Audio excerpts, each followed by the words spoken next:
Okay. Hello, everyone. Welcome to our first Mask On, Mask Off series of the semester. My name is Dr. Nina Ha, and I'm the director of the APIDA Plus Center. The APIDA Plus Center is one out of 5 cultural and community centers on this campus. So we're excited to have you here. Before I begin this event, I always like to start with the Virginia Tech Land and Labor Acknowledgement. So Virginia Tech acknowledges that we live and work on the Tutelo and Monacan people's homeland, and we recognize their continued relationships with their lands and waterways. We further acknowledge that legislation and practices like the Morrill Act of 1862 enabled the Commonwealth of Virginia to finance and found Virginia Tech through the forced removal of Native nations from their lands, both locally and in Western territories. We understand that honoring Native peoples without explicit material commitments falls short of our institutional responsibilities. Through sustained, transparent, and meaningful engagement with the Tutelo and Monacan peoples and other Native nations, we commit to changing the trajectory of Virginia Tech's history by increasing Indigenous students, staff, and faculty recruitment and retention, diversifying course offerings, and meeting the growing needs of all Virginia tribes and supporting their sovereignty. We must also recognize that enslaved Black people generated revenue and resources used to establish Virginia Tech and were prohibited from attending until 1953 through inclusive VT, the institutional and individual commitment to ut prosim, that I may serve. In the spirit of community, diversity, and excellence, we commit to advancing a more diverse, equitable, and inclusive community. So thank you again for coming. So our Mask On, Mask Off series is we actually provide Korean spa masks for people. And the reason why we do this is our motto is before you can care for yourself, before you can care for your community, you really have to care for yourself. So we want to sort of honor that notion that you really do have to care for yourself, learn how to take into consideration self-care, and especially since we also deal with difficult topics. So one of these difficult topics today, I've had the fortunate privilege of having a colleague talk about and facilitate the conversation around caste, both at Virginia Tech and in the US and also more broadly. So without further ado, the title for this event is Competing Narratives of Caste. Our obsession with Competing Narratives of Caste. And let's see, sorry. Okay, I am going to share this slide. No, actually, rather than start with the slide, Okay. these two folks are gonna start us off. Okay, Yeah. okay. So before I'm gonna sharing. pass the mic over Okay. to Rush. All right. So hello and Jai Bhim, everyone. My name is Purvesh Tumre. I'm a PG student here in the CS department at Virginia Tech. I want to begin by thanking Nina, Teresa, and the whole APIDA team for sharing their platform with us and helping us spread the word on Caste. I also want to thank our speakers, Dr. Bonizare, Shan, and Atika, who's joining all the way from the West Coast. Hi, Atika, if you're there. So the organization that I represent, which is co-hosting this event with APIDA, is called Dr. Ambedkar International Mission.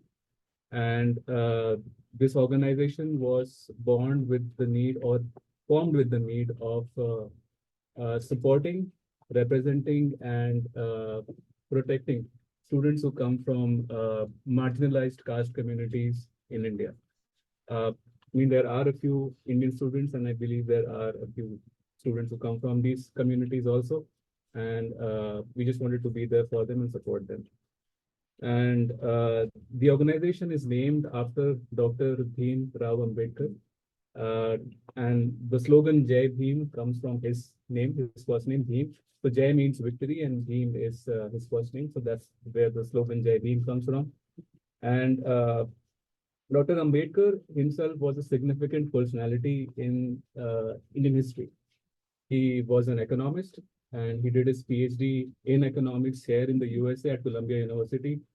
He was a politician and a jurist, and he became the first law minister of independent India. And he was also the chair of the drafting committee of the Indian Constitution.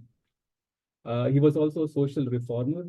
and he advocated strongly for equal rights for women, marginalized caste communities, the scheduled tribes that we have in India, because these communities were the most oppressed and discriminated against in Indian society, and are still are to a great extent. But apart from all of that, for us, I mean, for me and for people who come from my community, he's a father, and that's why we call him Baba or Baba Sahib. And it's because of him that people like me were able to get education at the most prestigious institutes in India, which otherwise was not possible. Come here to the USA to do their PhD and talk to you about him. If he wasn't there, then I would probably not have gotten the chance to do all of that. So this organization is to honor his legacy and to continue his work on ensuring social justice for all people at all places. And as a part of this organization, we do events like this, but we also do more. I mean, this is a fun event, but we also do other fun events like movie screenings, posting movies on social issues, and we provide free food and free stuff. We also do some group activities. We also have bi-weekly meetings. And so if you want to become a member of this organization and support our cause, irrespective of whatever community, caste, color you come from, you can be a part of the organization, support us in the cause. And I would invite you to be a part of it.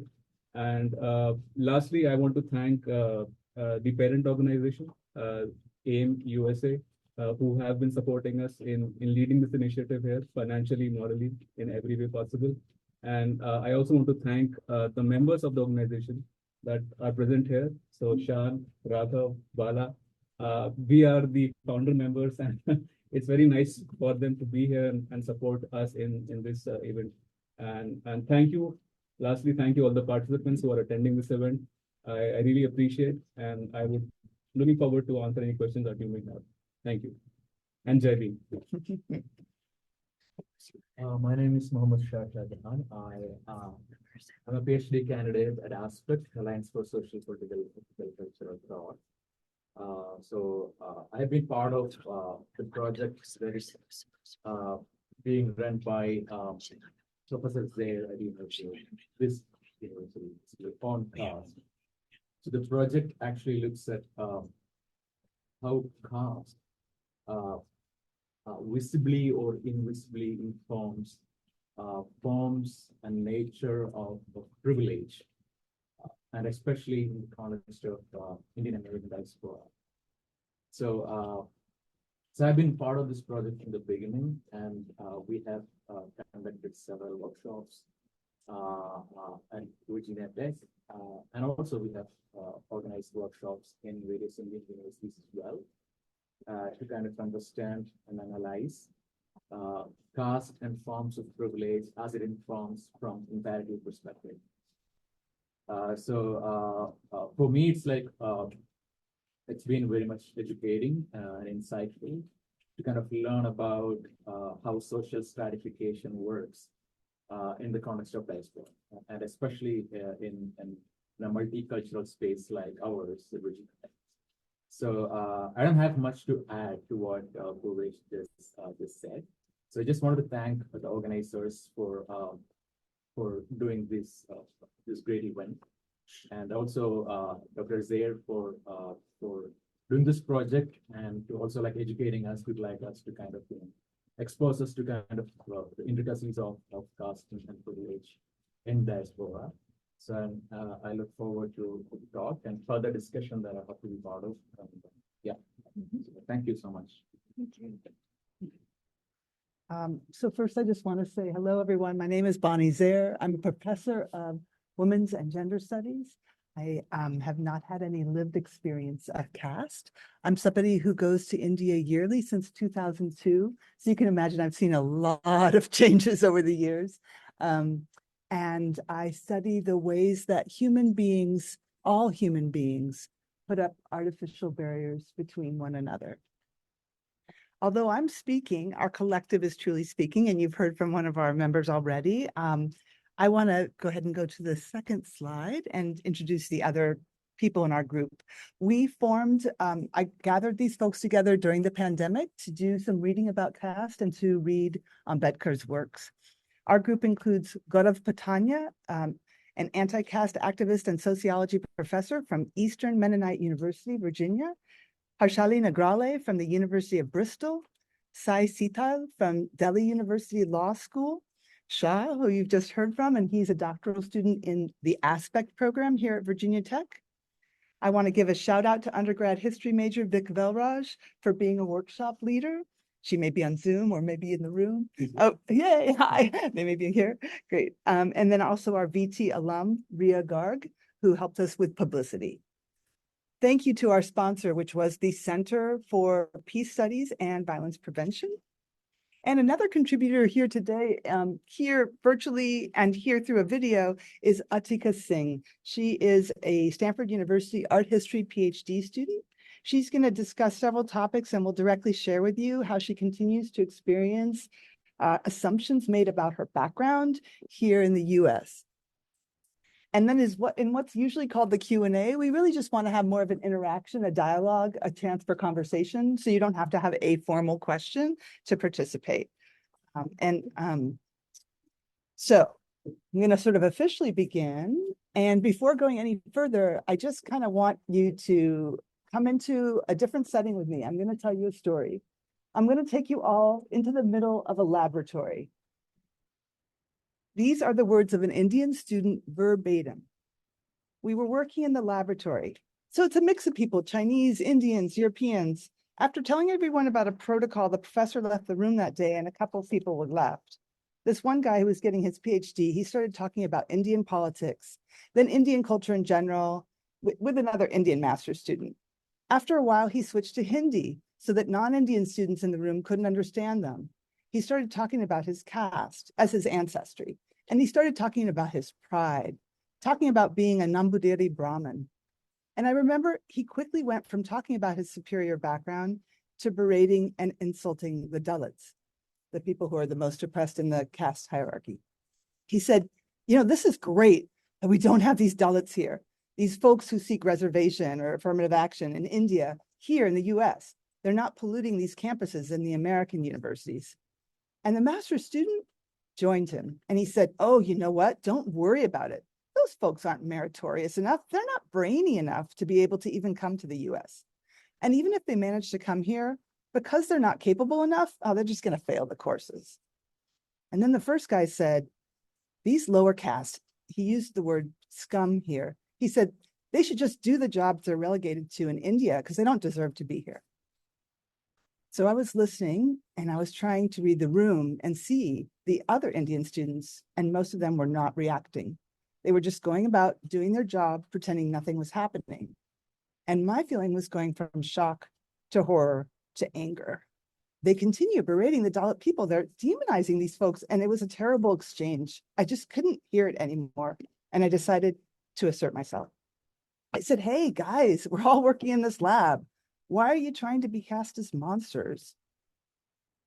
Both of them were shocked. And they said, but why do you care? That's when I realized I had the opportunity to try and change their understanding of Dalits. And let's see if that works. So I told them, well, I do care. I'm a Dalit. And then he goes on to say that because the guy kept dropping his grade point average into casual conversation, 3.3, he said, well, I have a 3.89. I'm doing great. And I don't know why you're saying the things you're saying about my community. And what eventually happens, unfortunately, the guy does not express any remorse, or he doesn't say sorry in this case. And eventually, those two leave the room, and he asks the other Indian students in the room, oh, how are you feeling? What did you say anything? Why didn't you want to say anything? And they said, oh, we're Dalit too, and we can't say anything. And he said, why not? And they said, well, to find housing at this university, we asked for people and looked for people who spoke our language, Telugu. And if our roommates find out our caste background, they're going to throw us out. They will not live with us. And the guy said, okay. And he said, and before you think it's just about finding other housing, the Telugu network is what we rely upon for our future professions. This is a group of people that's going to help us get our jobs. And so our livelihood is at stake here. And I tell you this story, not just a quote from a story that I know we can all recognize has hurt feelings in it and has a feeling of discomfort to it, but to help you see that it's really a ripple effect. It's not just about the one day in the lab, and it's not just about experiences on campus, but it can, in fact, affect housing. It can affect food. It can affect people's ability to find jobs. All right, so modern caste is a cluster of phenomena, but above all, it's a hierarchy. And I'm going to ask you to go back to the previous slide. It's based on an ancient order that associates different groups with different professions. The top rung contains priests, the next warriors and kings, the next merchants, the next artisans and servants, and then there are outcasts or those formerly known as untouchables. They perform the most menial labor, which includes cleaning latrines, working with animal hides, disposing of the dead. And there's been a lot of resurgence in thinking about caste and race in the same breath lately, which I'm really grateful for, because having conversations about these things are really important to me. But I do want to start this part of the session by saying that we have to be careful not to use race as a master signifier to understand caste. There are three reasons in particular I want to tell you why that causes problems. The first, and I'll summarize them by saying, seeing scriptures and staircases. Seeing. So there might be physical features like skin color or hair that might have an indication of somebody's background, or it might not. So seeing is different. The second one is scriptures, sacred scriptures. So the caste system is, or this order of things, is described by ancient Vedic scriptures and given structure by the laws of Manu. And that's a written text dating to the first to third century CE, and of course spoken aloud of far before that. So very, very old how-to manual, how to live. While the demarcated places on the caste pyramid suggest tasks, they also suggest privilege. I want you to think about that. Why? It could just be a diagram of people's jobs, but it's not. A Brahmin who spends his life learning scripture will have different access to healthcare or health than a person who spends their life sweeping a street. More importantly, the power of scriptural interpretation gives that person an authority in society. The early legal codes in India were based on scriptural sources to which only Brahmins had access. And you can read more about that in Acevedo 2013. This power was further sedimented under colonialism, as these were the scriptures that were consulted by the British to construct a theory of caste. To elaborate further, the degree of privilege a person or family has cements their relationship to land and labor. The groups at the top can retain property, thus providing a lucky few with economic capital, and then in turn over time, that gives them social capital, political capital, and you can see this continual ascent. So I've talked about seeing, I've talked about scriptures, now staircases. The word staircase emphasizes that it's a graded inequality. It's a graded ladder where you don't just have like a step and then the next step, but you have little tiny half steps in between. So there's often somebody to look down on, even if you're on the lowest part of the ladder. And that causes that, again, that always that feeling of competition and of sort of shoring up where you are, even though you might critique the ladder. Ambedkar likened the caste system, I'm going to change metaphors now, to a string of tennis balls. So I want you to picture a string of tennis balls, each hanging one above the other. Now, a ball might kind of like get slightly higher on this string, but the important part here is that there's separation. The balls don't touch. So caste operates through these traditional privileges or advantages, and they're often called natural merits without reference to how they got to be natural. Scholars like David Moss, 2021, and Ajanta Subramanian of 2019 have been essential in helping to unpack the ways in which caste reproduces patterns of mobility or lack of mobility. Subramanian's study, The Caste of Merit, talks about elite IT professionals and how they've been fostered to have particular behaviors in a specifically Brahminical environment, marked by deliberate practices of separation, including like cafeteria space. David Moss captures caste's hierarchical system as an organizing factor in the market economy through opportunity hoarding. Now, there's a narrative that's circulating, and it's circulating, very rapidly, and you'll see it very commonly in lots of Indian newspapers. And I want to address it right from the start, because it will suggest that I'm not, saying proper things about caste. So I'm going to address it in just a second after. Okay, here's the idea that colonialism, with its twin mission of proselytizing for Christianity, not just reinforced, but actually created the rigidity of the caste system. But scholarship like Ranjan Mani's book, De-Brahmanizing History, shows that that story ignores the crucial role played by elite citizens of India. They helped construct hegemonic ideology and explain it to the British. And the British saw who was in charge, who was the authority. And so they said, oh, these are the scriptures we need to look at. These are the things we need to uphold. And so you can see it as more of a collusion, right, of accomplices working together, okay?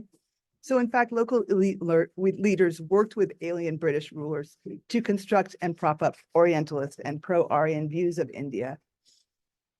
After all, in the early 19th century, there were actually 10 different strands of major Indian philosophies, including Buddhism and Jainism. There could have been any number of them that could have come to the top, but instead, Shankara's Vedanta is really the strand of Indian philosophy that was promoted as the representative philosophy of India.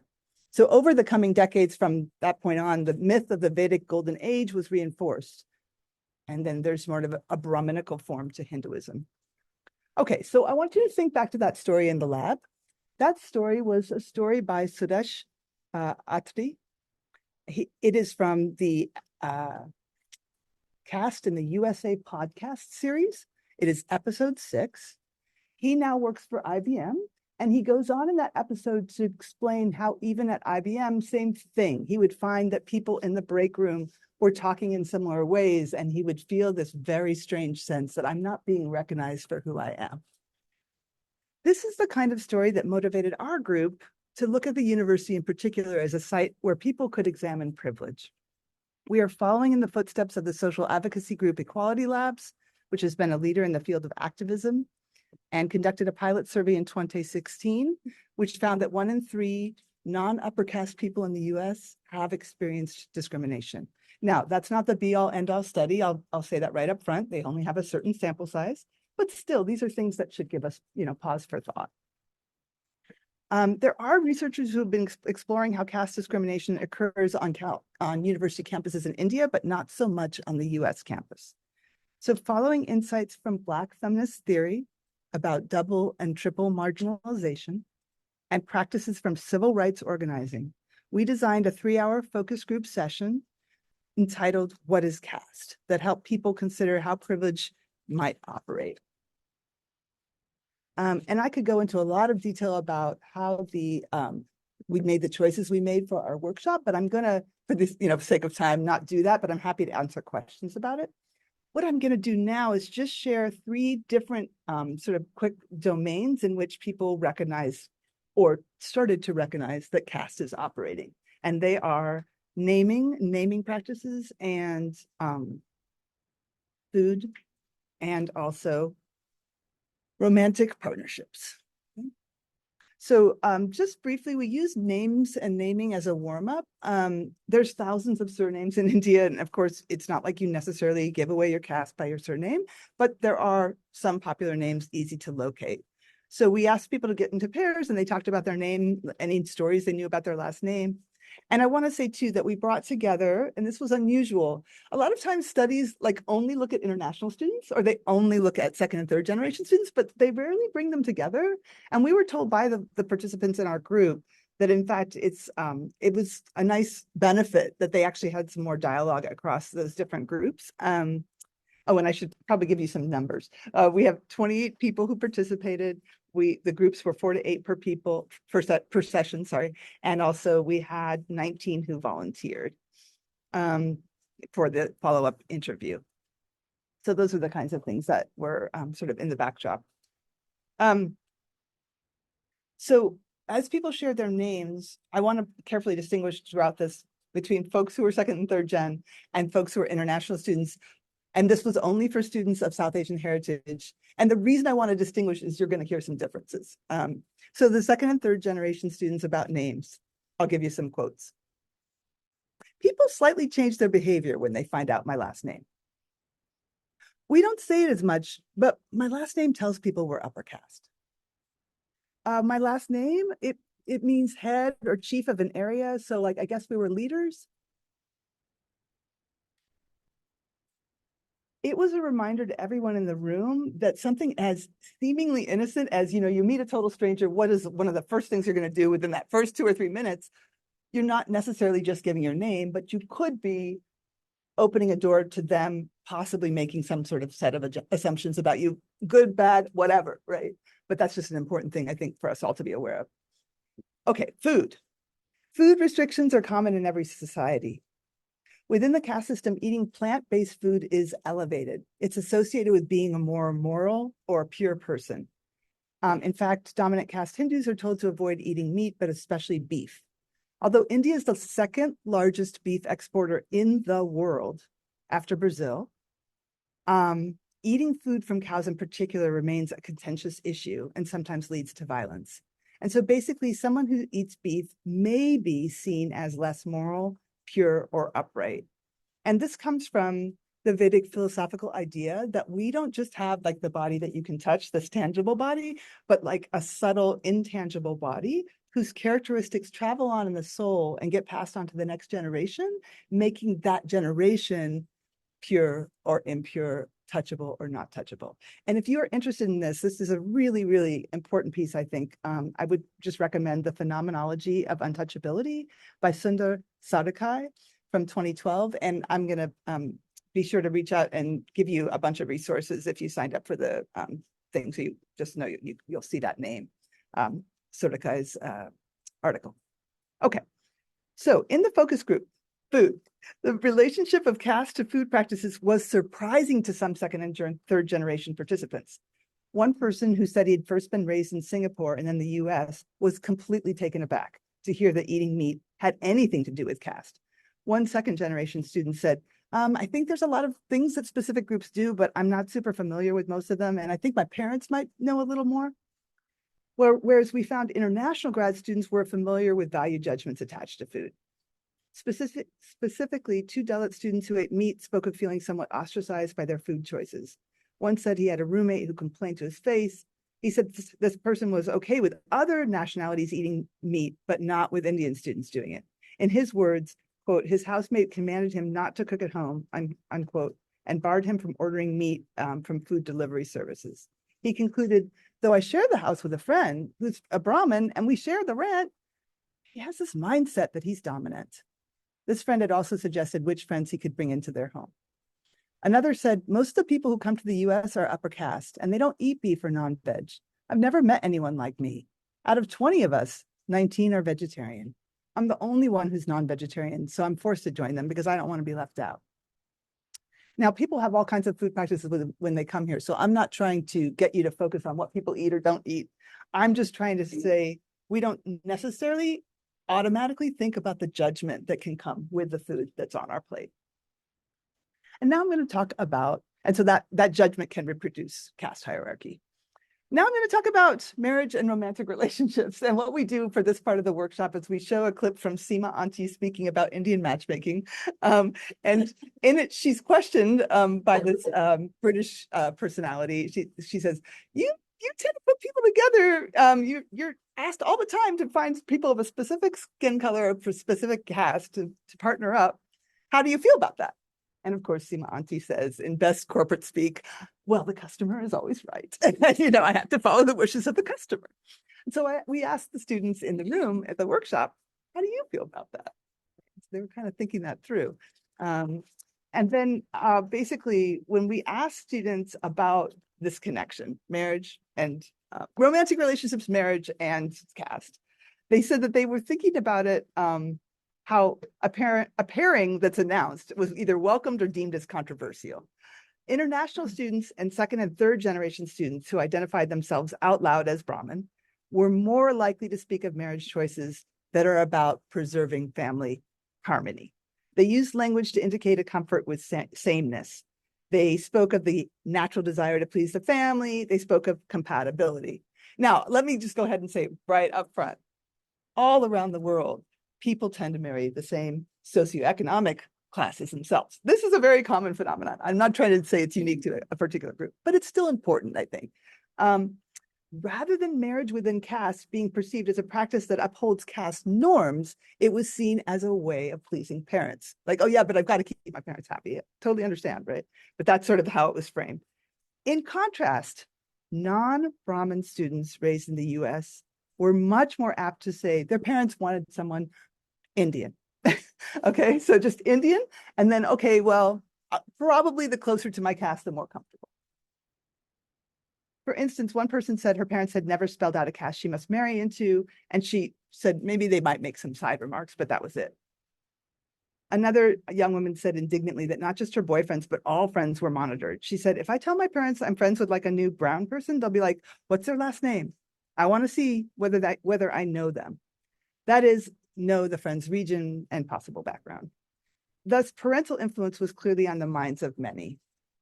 Now, we know from Kara and Aluvalia's study of 2021 that there's 3 factors in particular that combine to make South Asian students think a lot about their parents. South Asian collectivist culture, regard for daughters as bearers of family honor, and reliance on friend networks after migration. So, as might be anticipated, the students occupying the very highest caste rung, the Brahmin caste, reported being told explicitly their background was special and they needed to find eventually marriage to another Brahmin. Whether these students agreed with this or not is another story, okay? But this is what the parents and grandparents were telling them. Significantly, students who were LGBTQ plus members or allies were often much more aware of marriage as basically a kind of needless set of demands, which include gender of the person, religion, caste, region, etc. So in conclusion, from my part of this session, our workshop provided a platform for dialogue between international students and second gen and third gen students, and between anti-caste activists ourselves and those who were newer to the topic. Most of our respondents were from the privileged caste, and they hadn't been aware of how their identity is glued to privilege if they were second and third gen, but they were interested in understanding hierarchy, had a positive dialogue, and were connected to resources to learn more. With the expansion and internationalization of higher education, we think that universities would do well to provide more of these conversations, and we are interested in seeing caste added as a protected category to the anti-discrimination statement, so that there's a way to get recourse or to address problems if they arise. And that would be following in the footsteps of Brown University, Harvard University, all 26 campuses in the state university system of California, and so forth. So at this point, I'm going to now shift us over to the film from Atika.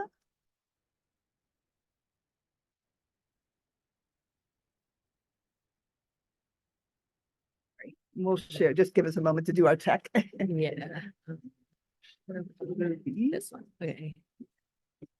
This one, right? Yeah, exactly. Do you want me to stop really recording that? No, it's okay. Are you sure? Yeah, that's fine. Just wanting to make sure. That's great. And are we sharing? Yeah. Well, welcome. Thank you so much for agreeing to be with us and for the Virginia Tech audience. We really appreciate your being a part of this forum. And I'm sitting here with Atika Singh, and she is a doctoral student in art history at Stanford University in California. And as you know, I'm going to ask you a few questions, and then Atika will let us know some of her reflections. So first of all, it's common. Wait, sorry. I Make sure you need can be heard. make Yeah. sure. Is it not? Sometimes in the share screen part. Yeah, no, the Optimize. The owl should be on though. I don't know what's going on here. Did the Zoom audience say they can't hear? Yeah, but they've been hearing hopefully through my computer, but should be. Hold on, sorry, everybody. Trying to make sure.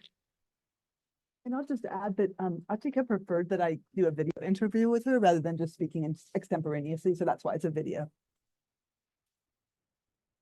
Okay, we can. Okay.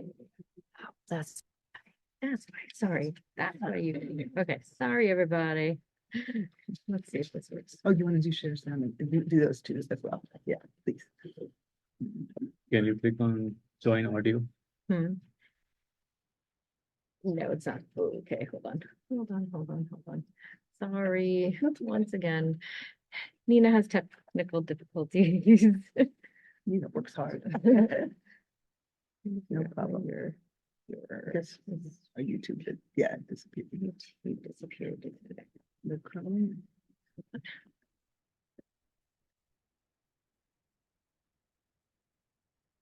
It's still open, it's just hidden behind the windows, no? Probably is. Well, welcome, thank you so much. Okay, hold on. Yeah. Sorry, everybody, but why is this not working? My owl isn't working. I don't know what's going on. Okay. Much for agreeing to be with us and for the Virginia Tech audience. We really appreciate your being a part of this forum. And I'm sitting here with Atika Singh, and she is a doctoral student in art history at Stanford University in California. And as you know, I'm going to ask you a few questions, and then Atika will let us know some of her reflections. So first of all, it's like a common idea that I've heard from the South Asian diasporic community that caste power dynamics are occurring, but mainly only in India. And so I'm sure you've heard that kind of in passing as well. And I'm wondering how you explain to people that caste distinctions are alive and well in America, including in California and at Stanford or on campuses. Thank you for the introduction, Professor. That's a great question to begin with, because right now we are at a time when caste discrimination has heightened up because of the right-wing majoritarian turn in the international world order. And two things have happened that are key events in America precisely. One is the installation of the Ambedkar statue at Maryland, and the other is the continuous organizing and collecting around SB 403, the bill that seeks to make caste a protected category against forms of discrimination here in California. And I know like Seattle had passed it some time back. Um, Other schools are on their way to include it in their constitutions. And I feel these two shed a lot of light on how caste shifts and shapes its forms and also methods of discrimination in America, and how it heightens precarity in all of us. And it's not something that only concerns the Dalit diaspora, is what I want to say. It concerns all of South Asian diaspora, and it also concerns other students here, because none of us live isolated lives. Brown and Black solidarity is also an emerging theme in these conversations.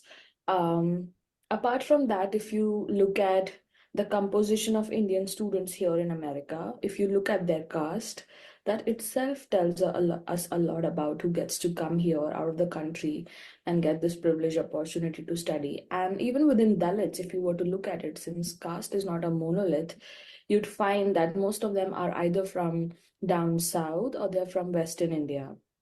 And within that, also, if you were to look at their sex and if you were to look at their class composition, it would be very obvious that something we are missing here in our conversation is intersectionality of all of these identities that have only heightened various forms of discrimination. And the conversation still, at least for me, remains very exclusive, despite a lot of gathering and a lot of understanding around the Cisco case.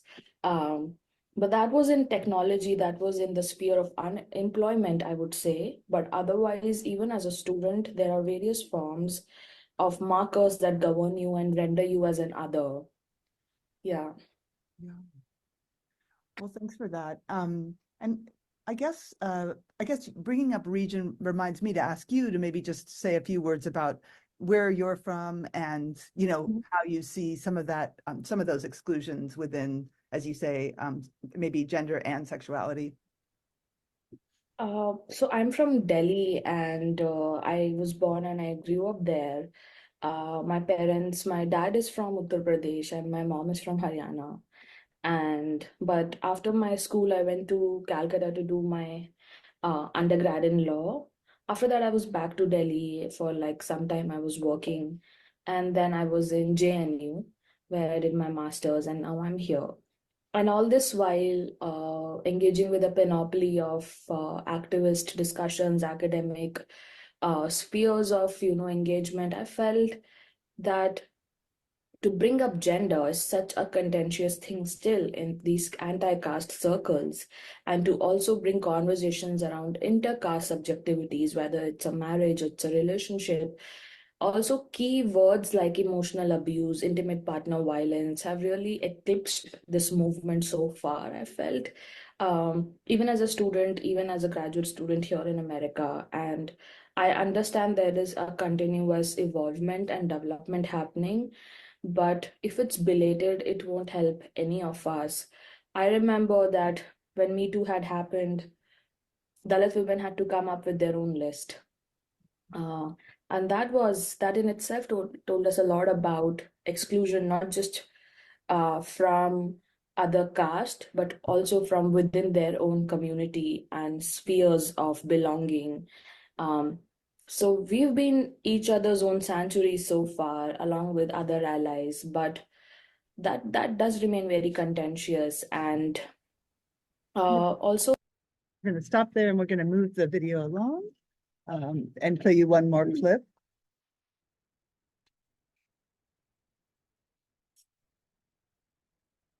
I was, despite my level of empowerment and articulation, it was such a hard battle for me. And I'm sure for so many of us to just ask for bare minimum of dignity and sincerity. Um, Now I feel um, those things are slowly coming around. And uh, I feel like slow time and just like these are the true luxuries of a life, true friendship, sincere conversations. I won't say, I won't refer to like material um sense of empowerment, although that's key necessarily for us, but I feel now. This was her. I just want to give you a quick context. I asked her to talk about what are some of the joys of being a first gen person, learner over here. Just the time to read and write has been one of the most biggest joys of my life. Thank you. Well, if you feel comfortable about it, could you share any direct moments of prejudice or discrimination you've either heard about on campus or experienced? Yeah, I remember these are never isolated incidents in my life. They have been a continuum. One of the biggest one of them have been the way men treat me and the other women around me. And I could go on for maybe decades about that. But apart from that, I feel something that really disturbed me in Jawaharlal Nehru University was that I had got an Apple laptop after 2 years of working as an editor with Navyana Publishing. And I really needed a laptop to work on for my master's. And when I got it, I some students got together and they put the allegation of theft on me, because otherwise, how could a Dalit woman afford like an Apple laptop?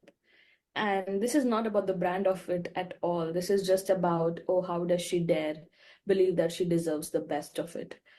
And at least in JNU, I had the power and I had the resources and the right people to tell me that we are with you. And you do get to give it back to them. You do get to talk to them and demand accountability. But here, something very similar happened with me. Um, in the space that I live, I was again put an allegation of theft of, and that to food. And so I see these incidents as continuum, not because of the specificity of that moment, but because I am always an other. It'll be very easy for you to put that allegation on me and not on somebody else who's perhaps white, who's not, first generation, who's not low income, who's not like. And I feel these things, they sometimes go beyond caste. They go to your class, they go to the way you look, they go to the way you speak, what you eat, how your food smells, and all of them tie back to caste. So it's a dead end at the end of the day. Um, And here I don't even have the power to ask for accountability or have a conversation about it with them, that wait a minute, what do you mean I've stolen your food? um and why do you think I would do that? um so this is America for me. I think this is heightened insecurities during the times of a genocide, late stage capitalism. All of us are rendered to such a basic ideas of ourselves. We are very isolated, we are hyper individuated, and this is what, at the end of the day, people, I think, tether themselves to their most basic insecurity. So at least I choose to look at it like that. But it does disturb me at the end of the day. It really disturbs me. And it doesn't, most importantly, allow me to develop friendships. Mm. Serving as a barrier. Yeah, thank you. Okay, so I want to end the official formal part of the session with a quote from the film Origin, which is based on Isabel Wilkerson's book, Caste, The Origin of Our Discontent. We are like homeowners who've inherited a house on a piece of land that is beautiful on the outside, but the soil is unstable. People say, I had nothing to do with how this all started. I didn't own slaves. I didn't mistreat untouchables. I didn't gas Jews. And yes, not one of us was around when this house was built. But here we are, and what are we going to do about it? Thanks. Jai Bhim.